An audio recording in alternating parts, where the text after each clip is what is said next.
Alright, so since Tides of Terraria was released, we've had this little issue for all the big pals where they get just wholly bursted down and they are down for the rest of the fight really. Because rescue pals have not been working, the pal pods have been either bugged or intendedly not working, but it seems like it was bugged because now they are fixed.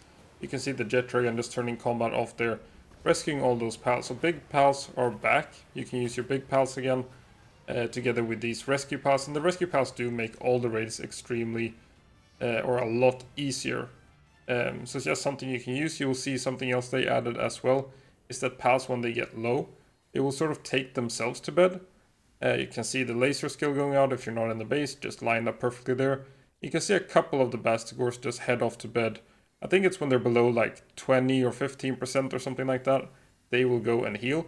But that doesn't really help them if they get like one-shotted or killed from above that 20% threshold. So then you will need to use these old rescue pals. So pals can still die while heading to bed as well, or while inside the bed. So that going to the bed is pretty nice for some of the weaker raids, but for stuff that can still like one-shot your pals or do at least 20% in one shot, you still need to deal with those with these rescue pals. So then you have the burning beds as well. Pals can burn and the beds can burn. So you can see here one of the beds is burning, and that Bastigor is just jumping in and out of bed due to that burn effect. It just gets stuck there until it eventually sort of dies, and the whole raid just sort of ends. So you can't really stick to these old rescue pals like the Rio or the Jet Dragon or stuff like that against bosses that will light your beds on fire.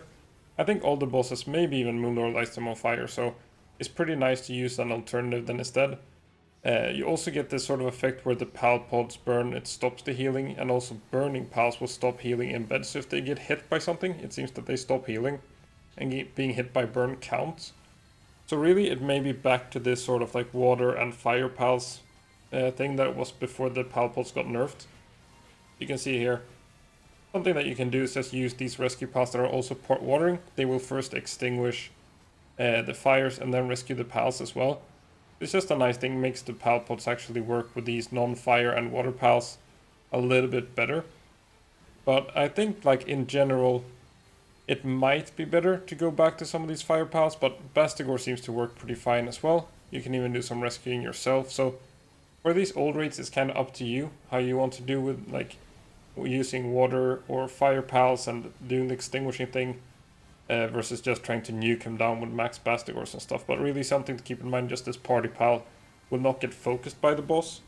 So you can have it in your party if you don't mind like losing out on the Frostallion damage, just being kind of like the rescue pal yourself, or you can turn combat off on your rescue pal and put it in the base, but it is a much greater chance that it dies. Like the Polaris can still get one-shotted by Holy Burst, but then you can use your speedy Frostallion as well as a panic rescue pal. So anything kind of works. So you can see the Fellbat that I'm using in my party right here. I got combat turned off on it, and the healing effect from just the rockets and the Terra Prisma doing damage to this Moonlord Master. Just a nice kind of alternative rescue pal here, because Moonlord, he doesn't have this like Meteor Rain or anything like that. The Fellbat is pretty safe. If it gets low, you can resummon it. You can also let it attack and it will heal itself. But just keeping combat off lets it rescue these pals, and then you get a pretty easy win against even Moonlord Master. Whatever pal you decide to use, you can see they're all alive because the Fellbat just kept rescuing them. So it's just the pal pods really are back in the game. It's something nice to use. You can start using it to do like more budget friendly raids, like the old no breeding raids. You can just kind of use a fresh Jet Dragon as rescue pal as your party pal, stuff like that. But just really lowers the amount of breeding you need to do for each raid. And it does make the kill a little bit faster as well. Just being able to have like 2 or 3 extra live pals doing damage helps a bit. So that's it for this. Thanks for watching.